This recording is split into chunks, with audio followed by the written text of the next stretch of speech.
Glenn, thanks for coming on, mate. I appreciate you taking the time. Thanks very much for having me. It's exciting to be here, mate. No, it's a pleasure. I think you were actually probably the first person I vocalized the concept of this to over lunch. So that seems like such a long time ago now, and I'm really pleased that we're in a position to make it happen. I've said this twice already. This is the third podcast I've done. I've said this twice already, but I mean it. I'm excited that we get to capture some of our conversations. Every time we chat, and every time we sit down and have a bite to eat together, I come away feeling positive and inspired, and I'm excited that we get to kind of capture it and put one of these conversations out there.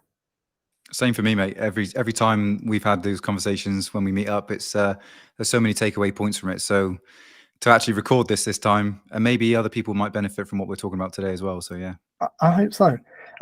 So obviously, Glenn, I know you quite well, but for those that don't, who are you and what's your background? Because I think your background's quite interesting, and we'll get into that perhaps a little bit later as to why I think it's interesting. But could you perhaps give us a bit of a pitch as to who you are? Yeah, no problem. So Glen Jepson, currently living in the Southampton area. Myself and my partner Emily, we run a fitness coaching business, which is a mix of in-person and online, but mainly we get most of our client results online.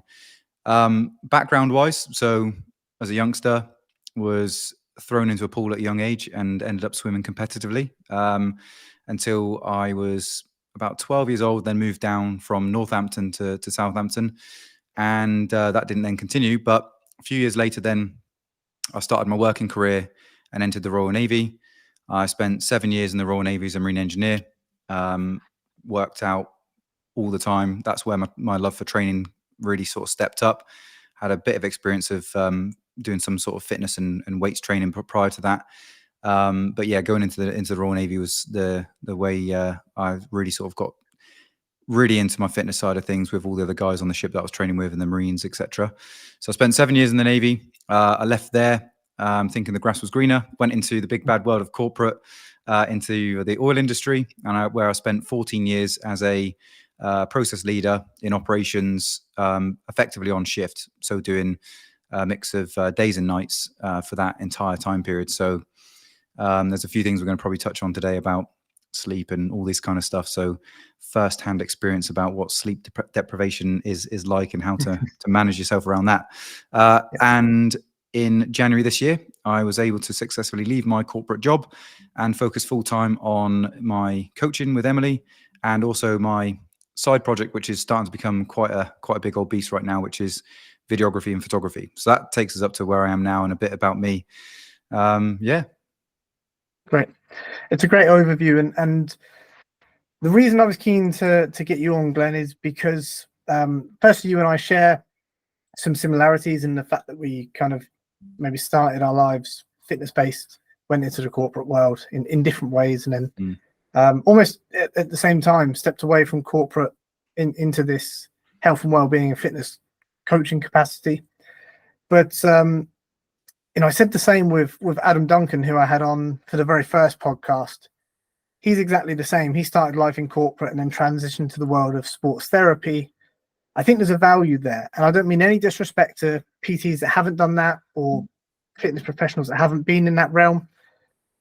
But something that I've noticed is that if perhaps you've only spent your life on the gym floor, for example, there is perhaps a lack of understanding, not always, but until you've kind of seen it firsthand,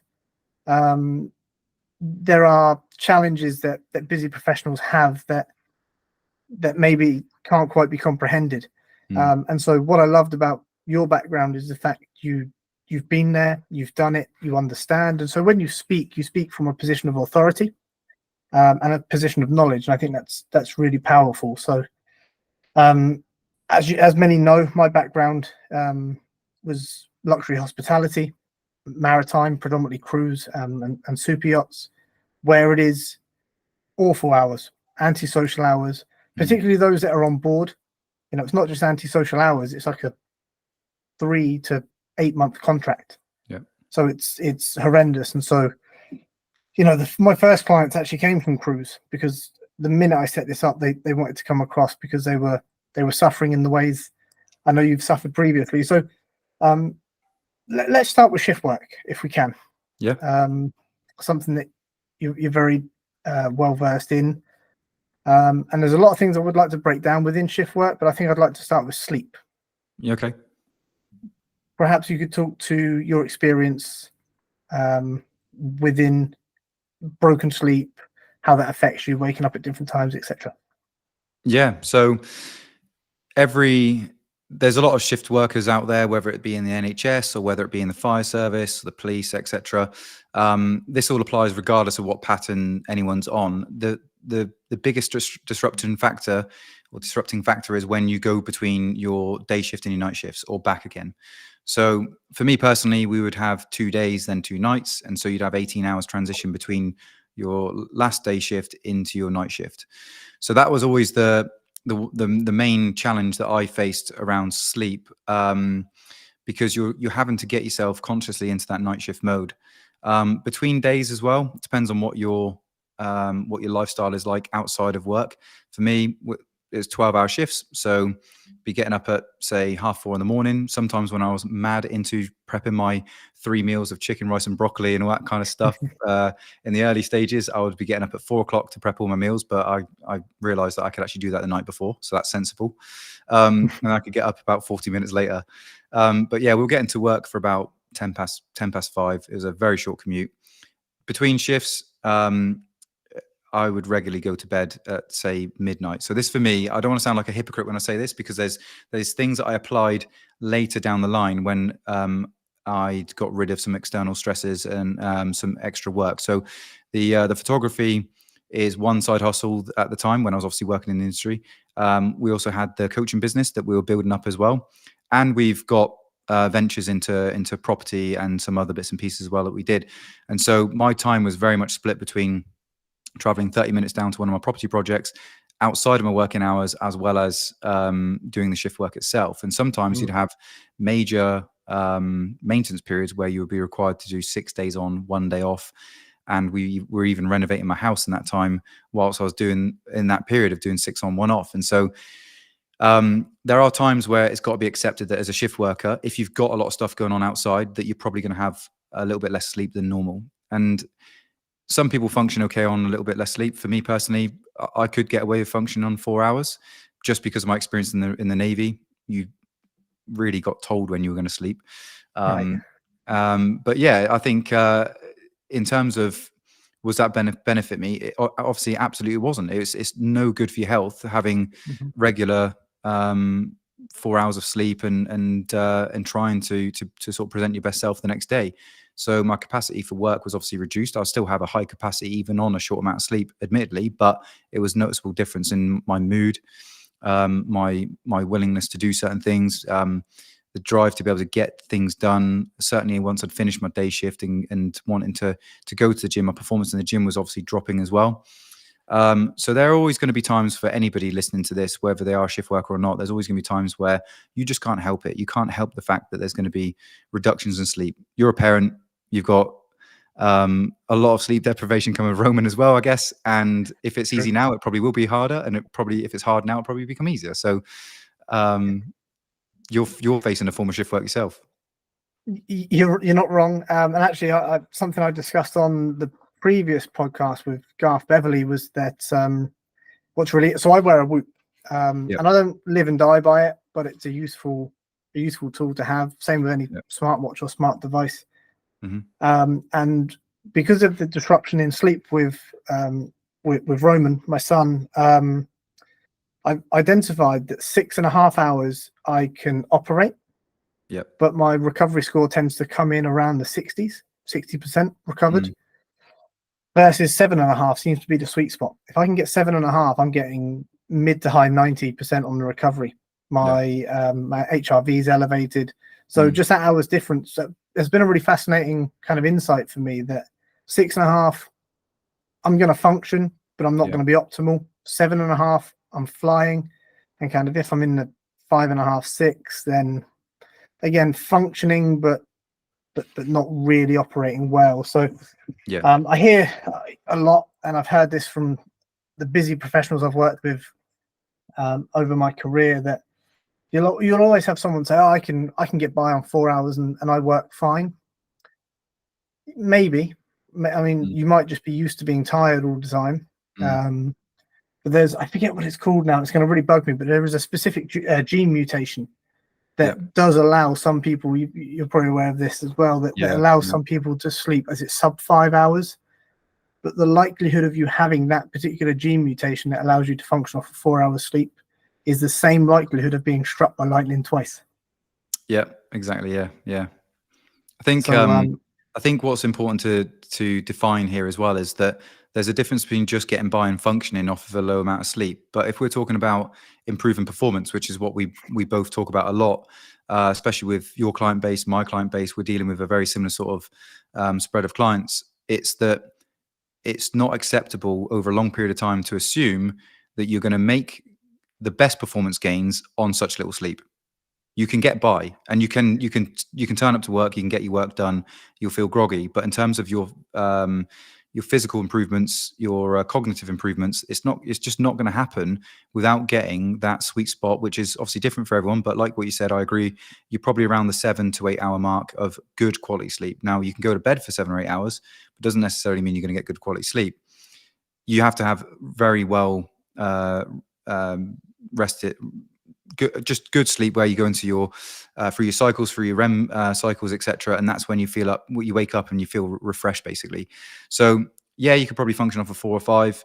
Yes, you might have that gene where it means that you're an absolute beast on 5 regardless anyway, and you can get all the muscle gains, all the cognitive function that you actually want. But I think if you're looking to be able to not only excel in your workplace, excel outside of work in the gym, you really have to be thinking about having more sleep, which is exactly what a lot of my focus is now. And the small wins add up over time. I used to think that I'll be okay because it's just that one sleep, that 1 9-hour sleep or the 1 8-hour sleep will sort me out. So if I do that once every 10 to 14 days, and I have that one lay-in on a Sunday morning where I'm not having to get up so early, I think, well, that's reset me. It doesn't, because I've just had 10 to 14 days where I've not had maximal ability to optimize my recovery in my training, which is obviously what I'm interested in terms of growing muscle mass, improving metabolic health, all these factors as well. So for anyone that's thinking that they can get by on the small sleep, yeah, you probably can, but you're not optimizing your health by doing that. I totally agree. I mean, my thing is, yeah, you can, but for how long?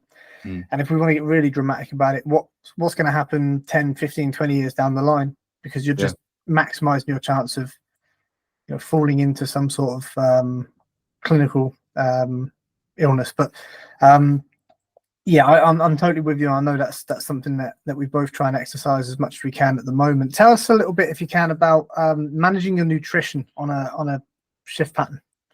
Yeah, so I've got quite a direct way of kind of summing this up, and the management of nutrition, the key hack, if you like, about managing nutrition around shift work comes down to the simple basis of grow up. It sounds harsh, but the thing is that you have to accept that you are working a longer day than most other people. So you're in that environment where every shift work environment is exactly the same. You've got birthdays, certain occasions. You'll have the company itself might, if they're nice, to reward you with some pizza or something like that. There's always the temptations of things always there. Like I know it to be true within the NHS, because I've got plenty of clients that are NHS staff, and there's cakes and all sorts of treats everywhere all the time.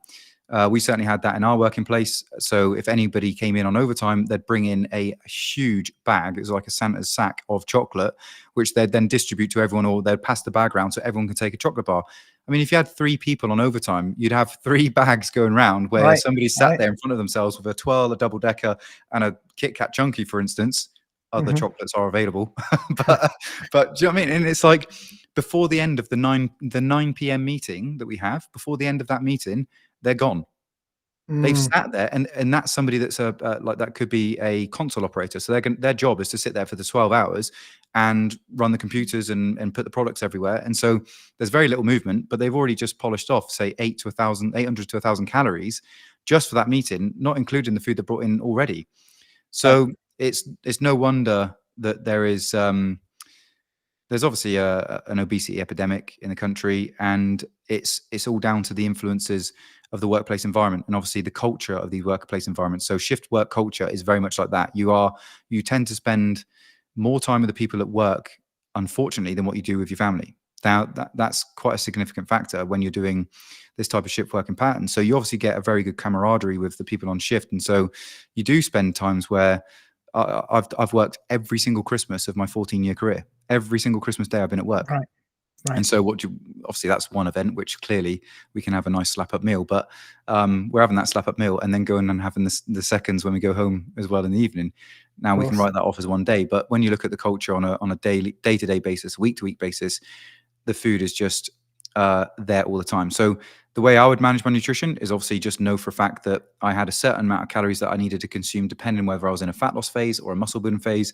And it doesn't matter about when you consume those calories. The clock doesn't, your body doesn't sort of know that you consumed it at a certain time and then say, well, this has to go to fat storage. That's one major myth that people have in their heads, that they can't eat after 6 p.m. or 8 p.m.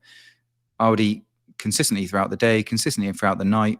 And it just really matters about overall calories. Yes, there are some circadian rhythm changes to your metabolism and things like that overnight, but it's really not a factor that you have to worry about. It's really what matters is the total calories consumed within a 24-hour period, regardless of whether you're working days or nights. So managing nutrition, it's no different to anybody that works a normal day shift job. It really just matters about the total calories. Going between days and nights, the only thing I'd change is I'd actually exercise an actual fasting period. So and people will often say, well, I don't know if I can go that long without having food. But if you are getting good quality sleep and you're finishing your evening meal, say by 6 o'clock, because you have the mentality that you can't eat after 8, well, by the time you're waking up and having breakfast in the morning at 6 or 7 o'clock, you've had 12 hours of fasting. So all I would do is I'll just move that eating window to the right anyway, to about midday on the day that I'm going to go into my night shift. So I'll go in at 6 p.m. and then I'd just start my breakfast from 12 midday. And then I'd just then separate my meals out, and I'd be having three or four in the afternoon, midnight, 3 in the morning, and then maybe a snack when I get in before I go to bed, so I don't feel hungry when I go to bed, because if you go to bed hungry, you're not going to sleep that well. So you're just running it like a normal day, regardless. So it doesn't matter what time you wake up. You kind of go and wake up, and then it's straight through breakfast. Whatever half of the clock it's on, whether it's the day half of the 12-hour or the night half of it, makes no odds. It's just regular consumption, but just using that fasting period to start a little bit later, so I have got the food available on that night shift. And then obviously it's exercise and discipline. It's making sure that even if there is copious amounts of cake, chocolate, and all that sort of stuff, that I'm not going to reach out for it, because it's not going to help benefit me towards my goals. It would do on a strength building phase, absolutely, I can go for it then. But in a fat loss phase or just maintenance, then no. I would always save my calories, my soul foods, as I'd like to say a difference between whole foods and soul foods. I'd like to save my soul foods for my days out, when we meet up with you and Beck and just go out for a bit of a tie or something like that. That's where it matters, not to have a chocolate bar at work. Yeah, I'm the same, and I'm aware that we're kind of the odd ones out. But it's, for me, I just, I look at it like, how's this gonna impact me? Am I going to be able to focus after this? Am I going to end up having a crash after this? Just to come back to something you said, which was really interesting, about it doesn't matter when you get your food in, just it's the calories, total calories that matter. Yeah. I was interested in how you did it, because I had a client who was a shift lead working nights. So he'd work a long period of nights and have a long break. But he found it weird, personal reference, he found it weird having kind of breakfast at, say, 6 o'clock at night, like a traditional breakfast. So he was saying to me, can I wake up from sleeping during the day and go straight into evening meal? And I'm like, yeah, whatever works, as long as we're not eating shit, and as long as we're sticking to the macros and the calories. Yeah. If you want to wake up and have your dinner for breakfast, even though it's technically dinner, but I suppose technically still breakfast. Yeah.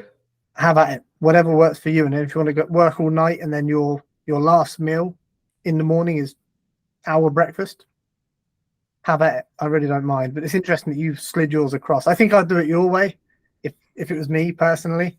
Yeah. I don't know how I could have a whole meal for breakfast as my, I don't know, but I was interested to hear that you do Yeah. it that way around. I think The thing is like, I mean, I've had experience in the Navy of having to have like that evening meal when you wake up, because the shift patterns that we did on board the ship, they varied. We did 6 hours, 6 hours on, 6 hours off, or 12 on, 12 off. And because the food's already prepped, they follow the standard 24-hour pattern with what the conventional diet would be. So if we're waking up, shower, change to go on watch, but it happens to be 7 p.m., we're going to have a roast dinner. It's very odd. Yeah. At the end of the day, back then, like, food was food. I just got it in because we're training so hard anyway. But when it comes to shift pattern, it's got to be whatever works for the individual. I would still follow it in the same pattern. But I think for what you mentioned about your client there, because he's working consistent nights, that's the difference. I was only doing my nights for, say, 2 or 4 shifts potentially, and then I'm going back into a day position. So fundamentally, if it works for one person, that's fine. But again, overall calories matter. But my evening meals aren't huge. Do you know what I mean? Because it's got to be within a certain calorie allowance. We're able to navigate around it by having high volume, low calorie foods. But it would never be the case for me if I was going to do that as an option, where I'd be having a huge roast dinner. It'd still be a normal size plate, but it's just going for the food that makes sense basically for you. What do you do when it comes to, or do you follow a similar pattern when it comes to your training around your shift patterns? Because again, I know a bunch of shift workers. My father-in-law is a shift worker, and it really does seem, when that shift changes from one to the other, it really does seem to fuck people up. Yeah. So how did you manage your training? So again, this is where you got to exercise discipline as well, just to say, look, I've got to get this done. It's about making things daily non-negotiable. So it was always a non-negotiable for me, which is easier for people like myself and you, because we've always been from that background. We love fitness. We love what we do. So it wasn't necessarily too difficult for me to get in the gym. But after a day shift, if I'm feeling really cranked out and tired, then it did take that extra bit of discipline. I wouldn't say motivation, because you have to just tell yourself you've got to go and do it. So I'd always make sure that my gym bag was in my car, ready with me at work, rather than getting changed into my normal like chill out gear to drive home. I'd be getting changed in my gym gear, and as a bit of a ritual, not for any reason that it has any sort of benefit as such, but as a ritual, I would be drinking my pre-workout 30 minutes before my relief was going to come in, that I was going to hand over to. So I was going to get that stimulant, that buzz. Not always beneficial, because this is at 6 o'clock in the evening, and obviously the half-life of caffeine is going to keep you buzzed. Right, so it's probably not the best. So I wasn't always going for stimulant-based pre-workouts. It would be something that had the beta-alanines, the citrulline malates, that's going to give you that kind of a cheek sensation. You know, we will get the tingling sensation, and that's kind of that stimulus to say, look, I'm going to the gym. So luckily for me, the gym, before we had our own gym, was actually between work and home. So I'd just drive straight to the gym, get in there, get the workout done. And I'd just be glad that I was in there doing something, even if it was a crap workout. And then sometimes I'd obviously be able to hit it hard. Between days and nights, so before a night shift, I would try to have as good a sleep as I could. I would stay up as late as possible after my second day shift to basically go to bed as late as possible, to have my sleeping margin closer to work. So then it got me into night shift mode more easily. So then I'd have probably about a 4-hour window between waking up to then going to work. And that would be the time I'd utilize the gym before my first night shift. And then between nights, I could be waking up again at sort of anywhere between 11 and 1, depending on how cranked out I am. And then I'd be training again before needing to go into work at 6. So that's just how I managed it. And I guess it's different for everyone, different commitments, kids, etc. I get it. But I've got plenty of friends that who have children, who work shift jobs, who stay in great shape. And that's just because they're making it daily non-negotiable as well. And they might have made a setup at home, or they've just got an arrangement with their partner to say, look, this is the time that you can train, this time that I can train, etc. like that. So it can work, can really work. I think I know I'm a big advocate of kettlebell training, but this is why I think everybody should have. So every single client of mine now owns a kettlebell. Good. I've completely insisted on it, because my clientele are the type of guys and girls that just as they're putting their laptop in their bag, they're going to get oh, Glenn, 5 minutes before you go, or can I just get a sign off on? Yeah. And that it's never 5 minutes. No. It becomes a 25-minute conversation, and then I'm getting a call or a text like, this so-and-so's killed my hour's workout. What can I do? Like, cool. Go on. We're going to get 20 minutes in. This is what we're going to do. Something you touched on earlier, mate, I thought was interesting about exercising some discipline or just being a grown-up around nutrition. Can you speak to the value of tracking your calories? Yeah, so this is quite a hot subject, and it's very hot on social media right now. You've got, I think when you look at where the money's coming from, you realize the intention behind the message that they're sending. So two sides of the spectrum. Do you actually need to track calories? Well, you don't. But do I recommend tracking calories? I absolutely do, because most people have no real understanding of how many calories are in what foods. A post that I did on my Instagram a little while ago was even going to Prezzo's, the Italian chain, and a salad on there was 850 calories. But people will have this ideology that it's healthy food, right? So that's fine. Yeah. What we determine as health, or what I would classify as health, is obviously good quality sources of food. But is it healthy to be having salad that for most people would contribute to a third or maybe a quarter or a third of their daily intake that they should have, given their sort of movement levels? Probably not. So tracking calories is a great way of actually understanding where you're at with your current nutritional intake, and then you can adapt it and change it to make sure that you're setting yourself up with the right amount of calories to achieve your goal, whether that be fat loss or strength gaining, building muscle mass, etc. There's also the mental health aspect that we need to look at. So there are truly people that do get triggered by the tracking of calories, but in my experience, and this probably won't be the case for everybody, but in my experience, even working with people with eating disorders, which we have quite a few clients, to be fair, that with eating disorders, from bulimia, anorexia, etc., or even from the influence of their typically their mothers that taken to Slimming World and Weight Watchers when they were younger, and they've seen that kind of process. They've seen this person, this authoritative figure stood up in front of all these women in this room, telling them that being a total hypocrite 9 times out of 10, because they're not in shape themselves, that they should feel ashamed that they've not lost this weight this week, and so they're doing these public shamings, etc. So that's quite an influential thing for somebody at a young age. So working with these people with eating disorders, it's a case of educating them on the scales in terms of their own body weight scales, as well as why it makes sense to track these calories, and how to control the emotion so it doesn't trigger the event that they go through. So obviously it works differently for everyone, but I do think it's essential to track calories. Once you get experience with it, like you and I, or any of our clients, when they're sort of 3 or 4 months down the road, you can take more of an intuitive approach. Absolutely, you can definitely. You've got the experience of tracking for so long that it comes second nature. So no different to learning how to drive a car. You've got somebody there telling you this is the gear lever, this is the indicator, all that sort of stuff. But eventually you just drive down the road, and half the time you get to work and kind of remember the journey because you just do it so often. That's very true. It becomes pattern recognition. Exactly. And this is a really stupid analogy that I use. Some people like it, some people don't. But when you watch darts players, they're not adding those numbers up in their heads really quickly. Yeah, they just know what, triple 18, 2, algorithms, 7. Isn't it?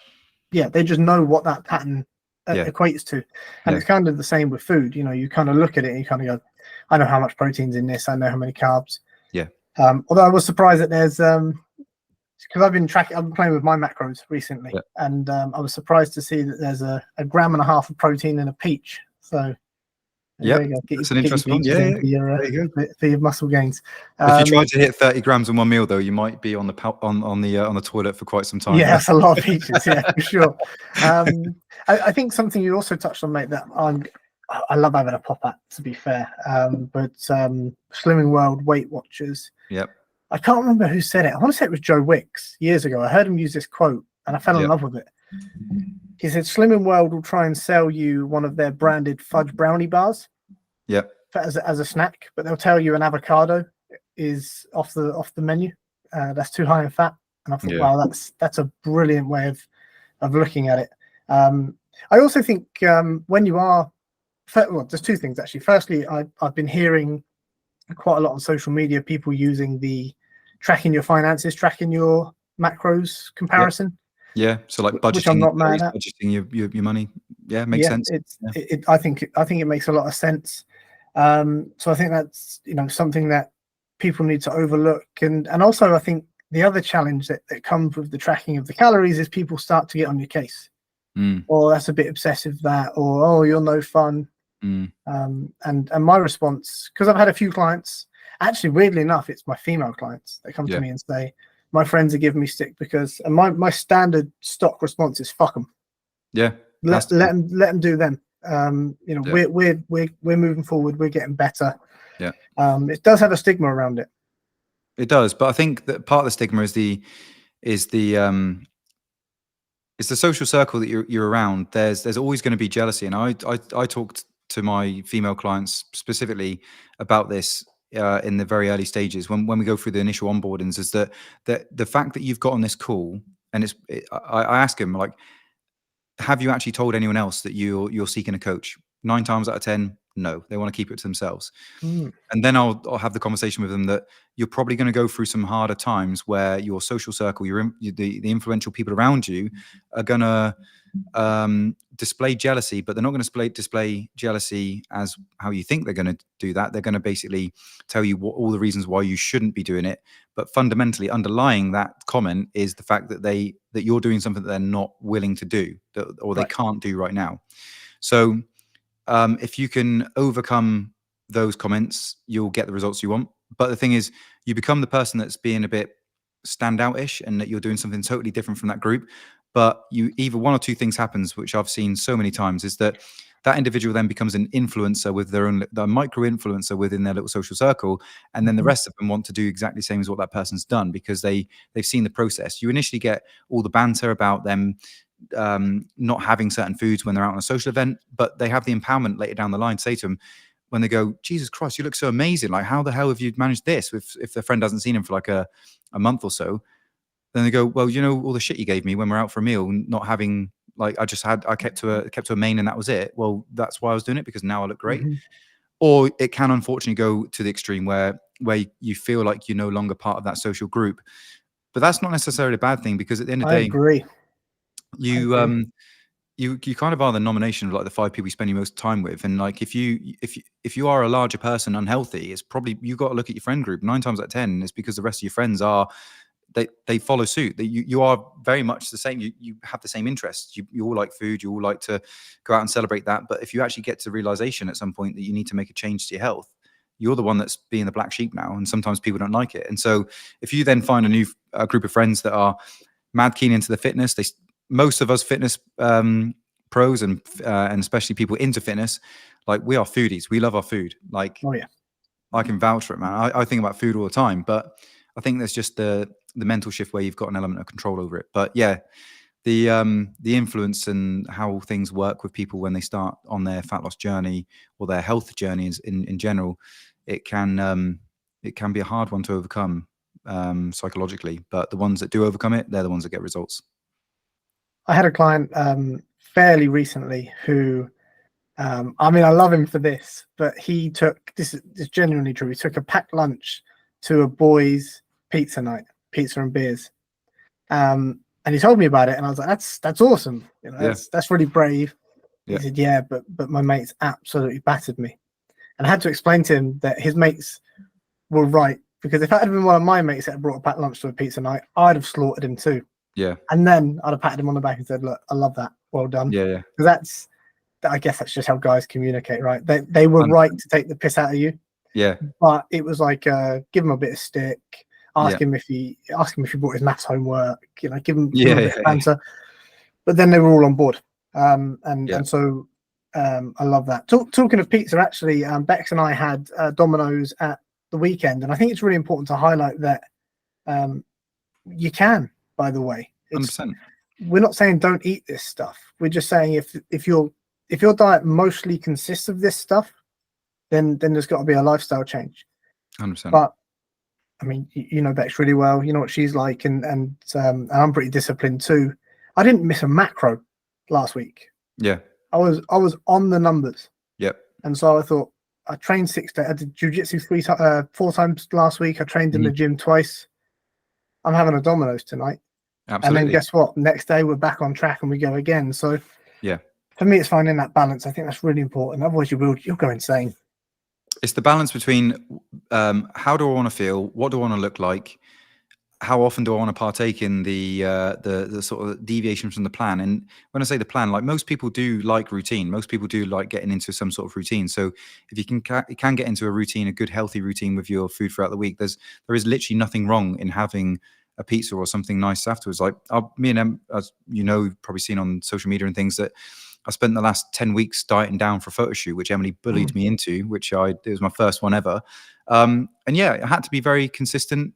We still had some social events, but when the social events came up, like we're talking about budgeting your money to be able to buy something that you want further down the line, I'm banking and budgeting my calories to make sure that I can then have the enjoyable social event for like a barbecue, for instance, where I'm not looking like I am on a diet as such. It's yeah, and then you get to that point, and it's me and Emily went absolutely crazy in London for 2 days afterwards, eating pretty much everything in sight. Love it. Scales go up by 11 pounds, man. That was crazy. Wow. But thing is, you get back on it, and as of today, I'm back in the same conditioning as I was before. So it's just about understanding the control of your macros, your calories, and when and how often you can have a bit of playtime.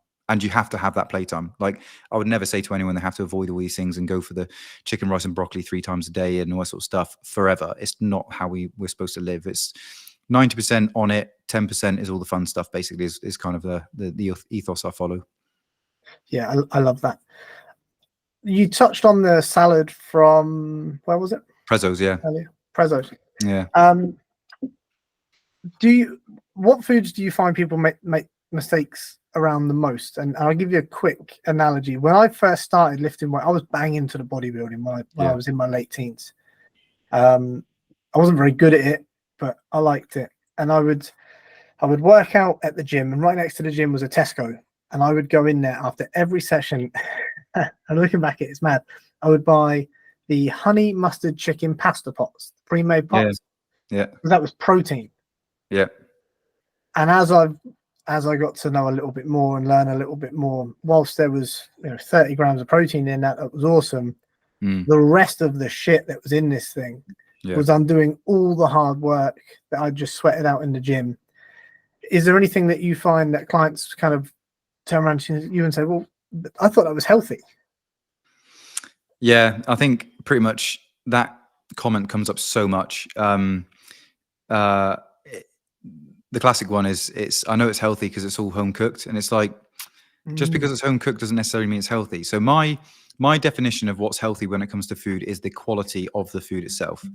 So if you're buying processed foods or anything that's like ready meals or anything like that within a supermarket, it's clearly not going to be as good quality as the individual food sources themselves. Like if you're going to go for, say, like some sort of meat-based ready meal from Tesco's, clearly if you go and buy some meat from a local butcher's, and that it's been from grass-fed cows, etc., free range, organic, all that sort of stuff, then you know that there's going to be a higher quality of food, and you can taste it. Like we buy all of our meats and poultry and eggs from a local farm shop, and there is a substantial difference. We grow our own veg. There is, again, a substantial difference with the veg that we grow compared to the tastes of what you get in the supermarkets. And there is a lot of issues, and which I won't dive into now, but there's a lot of issues with the quality of foods that ends up on the shelves in the supermarket. So people always say that it's it's all healthy because it's home cooked, but it depends on the quality of the ingredients at first. But then it also depends on the calories and macros, because it might be good quality foods, but you look back to even our historical leaders like Henry VIII, for instance. He had all of the best foods available to him all the time. Like there was no pesticides, there's no carcinogens back then, and it was trendy to be fat because it showed wealth. Yeah, bloke died early. Yeah, let's be honest, right? If that was healthy to eat that type of food, surely he'd have gone on to like 80 years old. Now it's you can still have the best quality foods, and there's a guy called Paul Saladino, MD, on Instagram. Yeah, I know Paul Saladino. Yeah. I mean, he's in bed with the Liver King. So anyone that doesn't know the Liver King, he's this absolute jacked up, roided up human growth hormone. Like you can't put any more chemicals in him because he'd burst kind of guy. And he's talks about just eating raw meats and liver and things like that. But it's just complete nonsense. He's made an amazing business out of it. But Paul regularly talks about you don't need to track calories. You just, that's not what's making you lose weight. It's the food you eat, which is complete bullshit, absolute bullshit. Like in my analogy with Henry VIII eating all the best quality food. So yeah, that kind of comment comes up a lot about the health, like healthy food and things like that. If it's got, everything's marketed now as protein this, protein that, and it's like people go into the shops and buy these like whether it's protein bars or it's high, like you can get a high protein Mars bar compared to a normal Mars bar. It's such a marginal difference in protein, and it's likely that it's been nitrogen spiked with crap sources of amino acids anyway. So there's no point in buying that and spending the extra 30-40% more on that food item. Just get it from good quality meat. Just buy it for, like, literally have that protein source from a good quality source of poultry or meat, basically. So yeah, it's about just, I always have a good conversation with my clients when they first come on about what the definition of health, what my definition of health actually is, so they can readjust their mindset and get rid of all these old wives' tales that they've been told from their influences. Again, it's their parents have influenced them to have that notion. It's the big food corp, the media companies, and the big pharma companies, and the National Health Service, and all these elements, all these big and sort of corporations and groups together that have got people in this mindset. The fact that people walk around you can walk around an aisles of a supermarket now and everything's fat free, because there's this crazy ideology that fat makes you fat. It doesn't. But that comes, and I won't even go into the details of it, but that whole fat makes you fat ideology came into our lexicon because it was to do with Roy Kroc taking over the McDonald's business, because there was two scientists looking into the research of whether sugar has an impact on insulin and your overall health and gaining fat, and whether fat does. And so because he wanted to bang out this really low quality fast food, he basically managed to subsidize the guy who was an American scientist talking about fats, and basically demonized that, and was able to just get his product on the market. And so that jumped on the bandwagon. People got this in their heads that fat makes you fat, and so everything went fat free. But obviously, as we know, fats are super important for hormone homeostasis, for hormone balance, and so it's no wonder why people's hormones are wrecked as well, with the idea of what's healthy. So it's a big web of misinformation, and yeah, it could go on. I could go on for ages about this, but like it's very easily summed up. It's just about, look at what the calories are, make sure that it's coming from good quality individual sources. Everything that's the more it looks fancier in a packet, the worse it's going to be. The more ingredients on the back of the packet, the worse it's going to be. I don't disagree with that at all. Much like you guys, we get our meat from the butchers, but we were in, I can't remember what supermarket the other day, and we were looking for something kind of quick and easy for dinner. Yeah. And we picked up these marinated barbecue chicken breasts. Yeah. And just flipped it over, a quick scan of the macros and the details on the back. 800 calories. How? You know, just with what? The other one that always shocks me is, not that I eat this particularly often, but if we're in a pinch and we're getting burgers for the barbecue, or you flip over the back and you see it's 72% beef. Yeah. What the fuck else? And you're looking through, and it's just, it will say random words like emulsifiers or binding agents, but what it's actually referring to is sawdust off the floor from a factory that's gone into it to help it to bind together. It's crazy. But yeah, you have to question, like, what the hell is the other 30% or 28% that's gone in it? We also, and I don't want to get on my high horse about this, because I always said when I became a parent, I didn't want to be one of those parents that kind of talk about being a parent. Some people make it their identity, and rightly so. It's an amazing thing. But we've got a hungry baby. He's going to be a big boy, and we were thinking of ways that we could kind of add to his diet, give him a little bit more. And people kept saying Farley's rusks.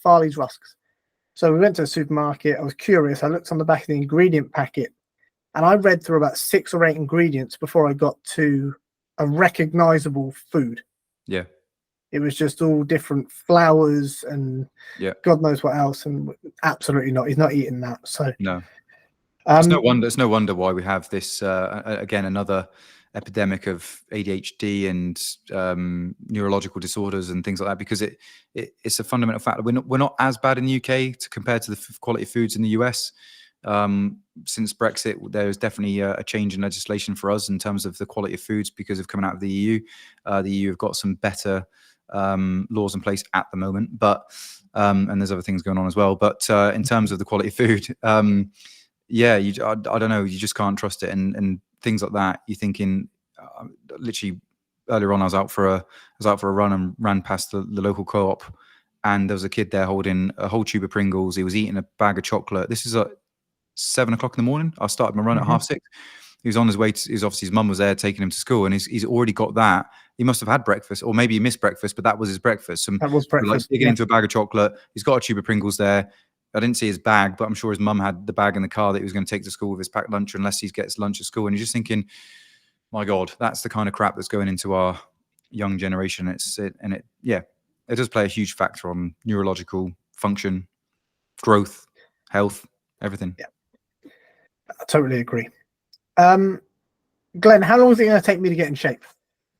I want to make a change. I want to start on a fitness journey. I want to improve the way I look. How long before I start seeing results? Okay, so I'm not going to give the wanky answer of saying, oh, it depends, but it's obviously going to vary person to person. If you're somebody that's starting off a lot larger, so it's your very first, you're dipping your toe into fitness for the first time, you're in the overweight, obese, maybe even morbidly obese category. If you get things right, there's going to clearly the main thing to work on at that point is going to be the mental approach to food. It's the emotional mental approach, which we've sort of touched on already in this call, so I won't go back into that now. But in terms of making progress, they'll probably see, if they get everything dialed in, they'll see larger changes early on because the body will be adapting. It wants to get back to a state of balance effectively. So they could see a lot of changes. But for most people across the board, if you are dialed in and and what I mean dialed in, you're doing a good amount of movement. So we recommend to all of our clients 10 to 12,000 steps a day is the starting point, but some people can't manage that. So you just work with what you got. But we want to try and get the client into a caloric deficit. That's fundamentally how people will actually change their physique. And then the exercise on top. So if all these things are in place, the first 2 weeks, you probably won't actually visibly see any differences. You'll start to notice that you might have a reduction in bloating because there's certain types of crap that people eat is going to be something that will cause GI tract issues and can cause gut issues and things where they do get bloating. So they'll notice things like that. Cognitive function could probably improve in that first 2 weeks. Then the scales might shift at the end of the week. They might shift at the end of the second week as well. But visibly, they won't necessarily see a change. But they'll be good. They'll feel different. They'll feel better. They'll be more cognitively active. And then, so from 2 weeks to say 4 weeks, then they'll start to notice that actually they probably have now dropped between sort of 2 to 4 kilos in that time frame. We look at a good rate of fat loss if we're looking solely at the fat loss side of things, not including the muscle mass at this point. You'd be looking at sort of 1 to 3 pounds is good, or half to 1 kilo a week is kind of what you could see if everything's dialed in. Then from like week 4 to week 8, that's when you're going to see the differences, and you're also going to then bump into people that you might not have seen for a month or so, and they're going to see the differences as well. And you'll be able to see yourself in the mirror and see that there's changes in the mirror. If you're taking photos regularly as well, which we recommend to everyone if they're on a fat loss journey, to be able to see actually 4 weeks down the line you've made quite a substantial difference.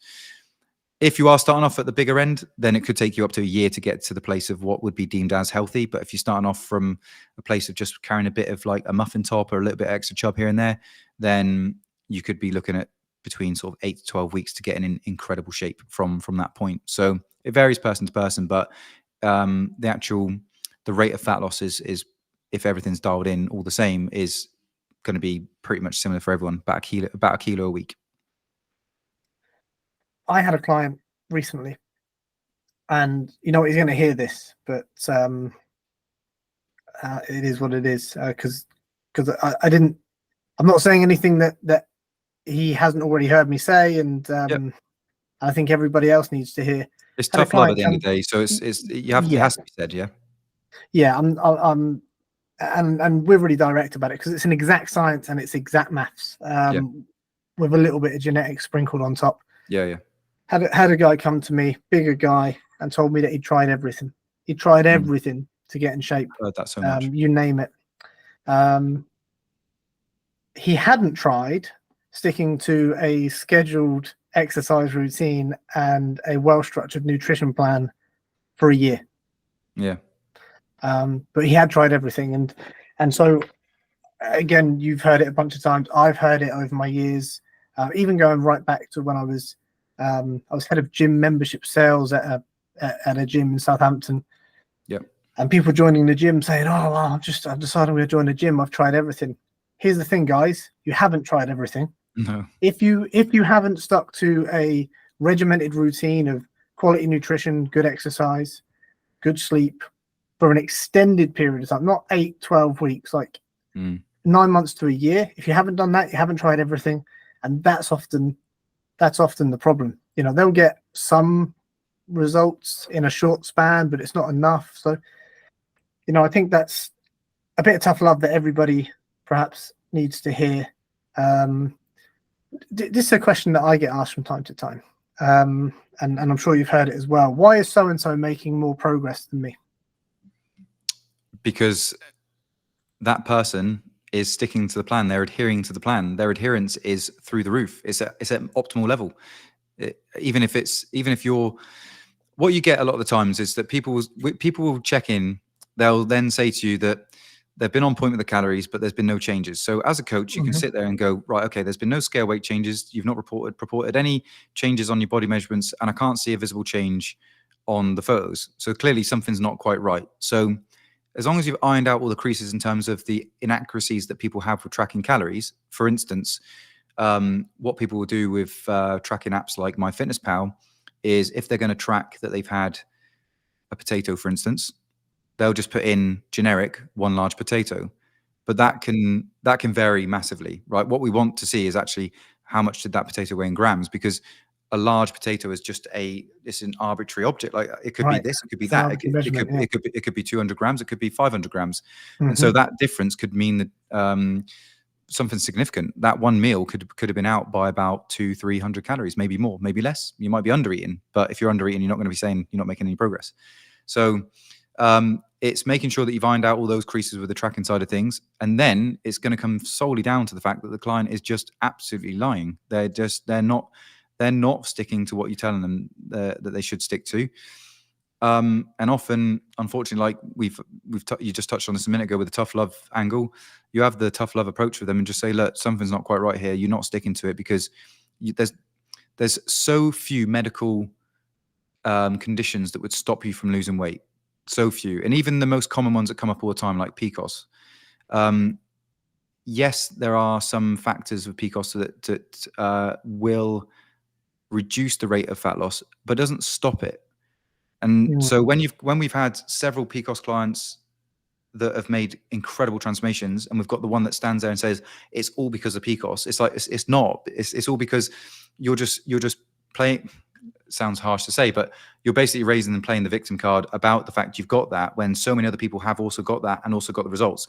So it's not that. It's just the fact that you either can't be asked, you're just lying about it, or you still have this emotional attachment to what you're doing, but you're not telling me, so we can't then put the barriers in place to try and navigate around these trigger points. That's what we're here to do as coaches. We're trying to help people do that. But yeah, fundamentally, it's just down to the person not sticking to it whatsoever. I think a big thing for me that I've noticed as well is not recording your alcohol intake. Yeah.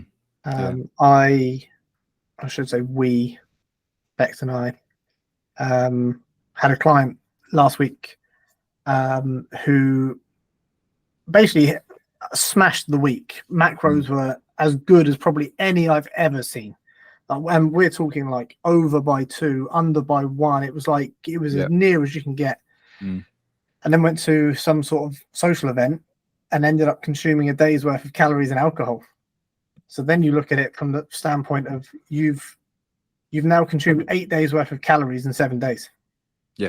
Despite all that hard work, trained really hard, did all the right things. Got, like I said, I honestly, I don't think I've ever seen macros that good. They were so good.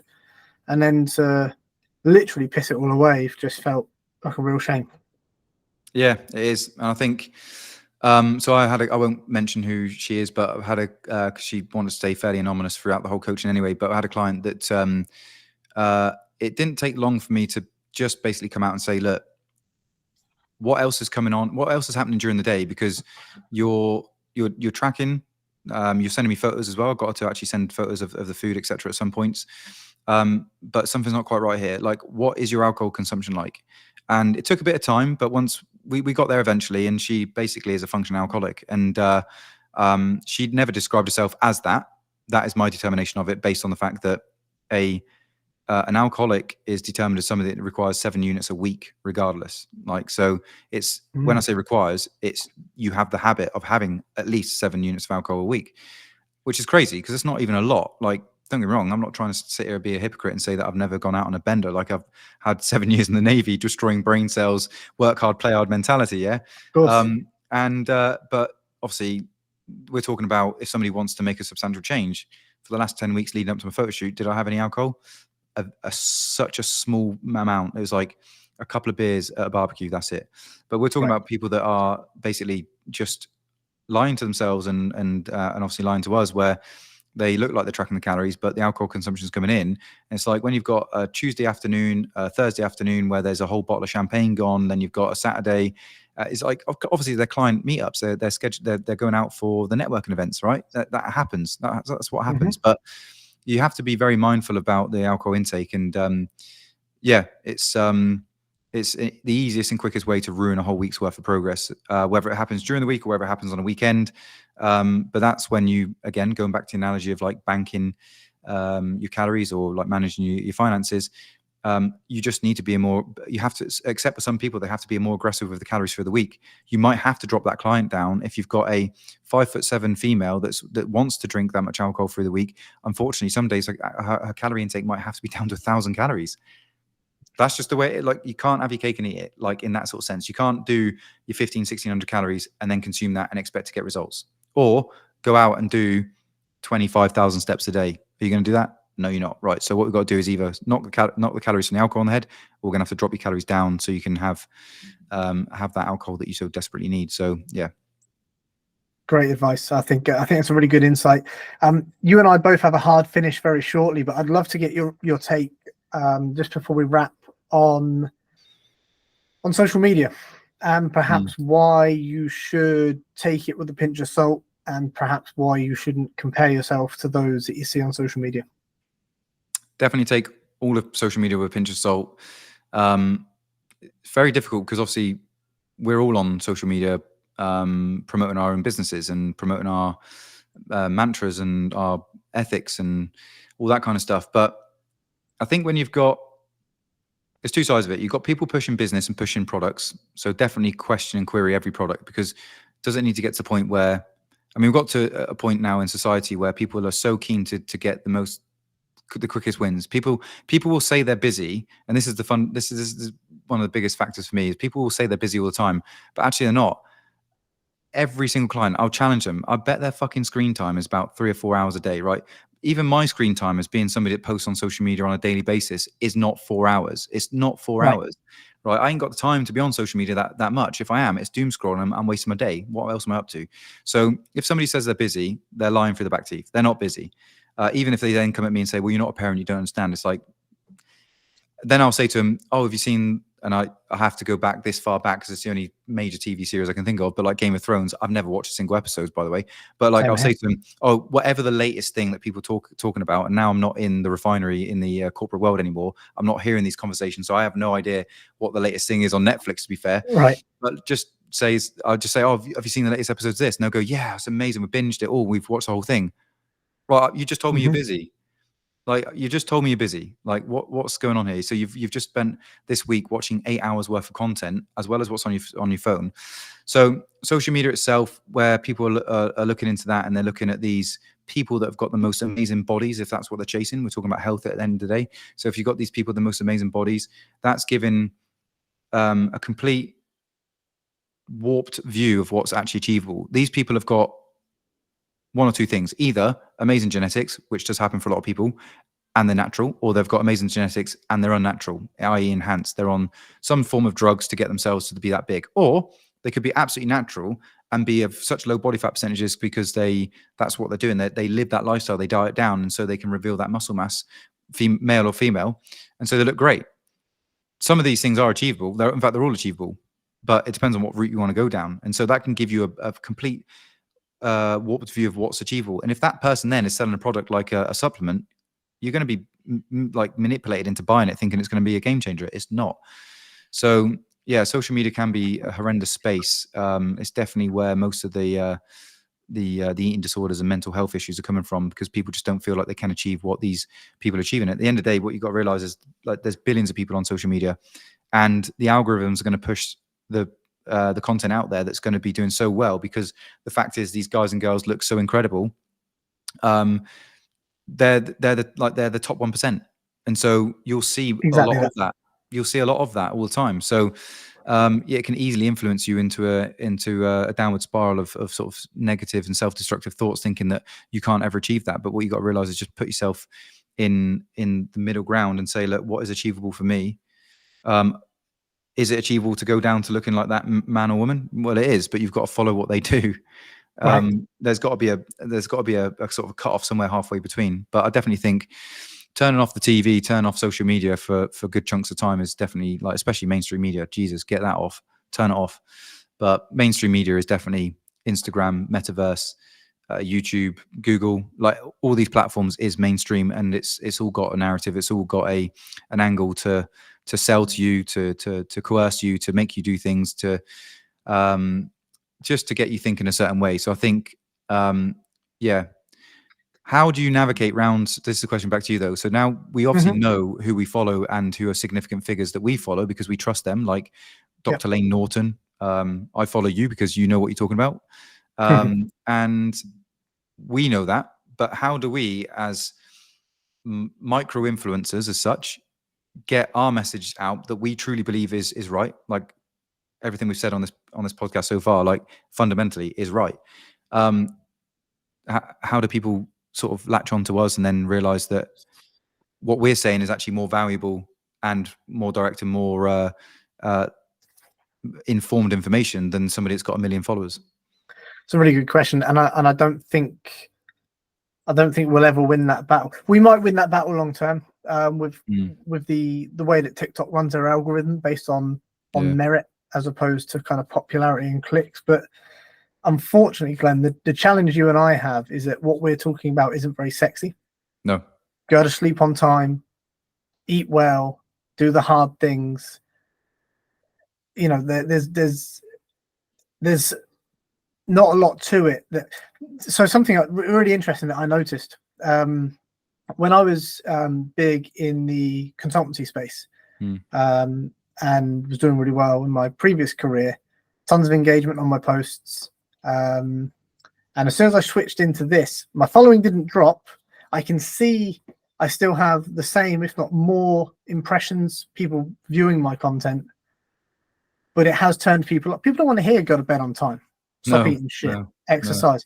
So I do think it's very difficult. I mean, what I would say to those that are consuming social media and thinking, why don't I look like that? I had a real aha moment quite a few years ago. I went to the Body Power Expo in Birmingham, and I met somebody that I was a huge fan of, a guy called Steve Cook. I don't know if you remember Steve Cook. I might have been there at the same event, mate. Yeah, I shook his hand as well as Rich Piana. Yeah. Right. So you'll know as well as I did. So I consumed a ton of, by the way, if you don't know who Steve Cook is, guys, go and Google Steve Cook Fitness.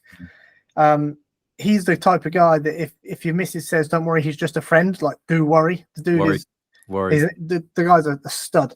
Yeah. And I thought, okay, this is really cool. I'm gonna go meet Steve Cook. And I shook this dude's hand, and he's like 6'4". He's a behemoth, but he's a real handsome dude, and he's really shredded, so he doesn't look that big. And I remember like walking away from that moment and thinking, I'm never gonna look like that. Just the thickness of his forearms, he's just a big man. And realizing that whilst I'm like, I want to look like that, that's, it's really, take it with a pinch of salt, because it really distorts reality. Yeah. It was a real moment for me thinking like, okay, I just got to do my thing, because I'm never, ever, ever going to look like that. no matter how much I train, no matter how much I eat, no matter how many steroids I take, I'm not going to look like that. So yeah, take it with a pinch of salt for sure. But Glenn, we are running out of time, my friend. No problem. But I think we've got a lot more ground to cover, and I'd like to do a part 2. Yeah, because love to. I think there's tons more questions that I would have loved to have asked you today and heard your insight on. But we can you know, always save it for the next one, mate, because we have got lots to talk about. That's for sure. 100%. It's just the fact that we even managed to get an hour to get ourselves. I mean, we're the 2 busiest people I know. So to be able to get onto a call and do this was a real treat, and to wedge it in between meetings and client check-ins was great. But before we do sign off, mate, where can everybody find you and how can they consume your content? So at Coach Glen Jepson on Instagram, and so I am one half of SKWAT Fitness, which is SKWAT. We have a page for that as well. But Emily is definitely the face and the glutes of the business, I should say. And she is at Coach Emily Randall, RANDELL. She's crushing it as well. And yeah, so that's where to find us, mainly on Instagram. We do touch on TikTok a little bit, but Instagram's our main platform. Awesome. Ladies, absolutely do follow Emily. Her advice, like Glen's, is superb. Glen, thank you for doing this, mate. This has been great. I'm so pleased that this has come to fruition from what was kind of spitballing over lunch one day to actually you being on the podcast. So, thanks again. No, thanks for having me, mate. All the best, yeah? Pleasure. Thank you, mate. See you in a bit.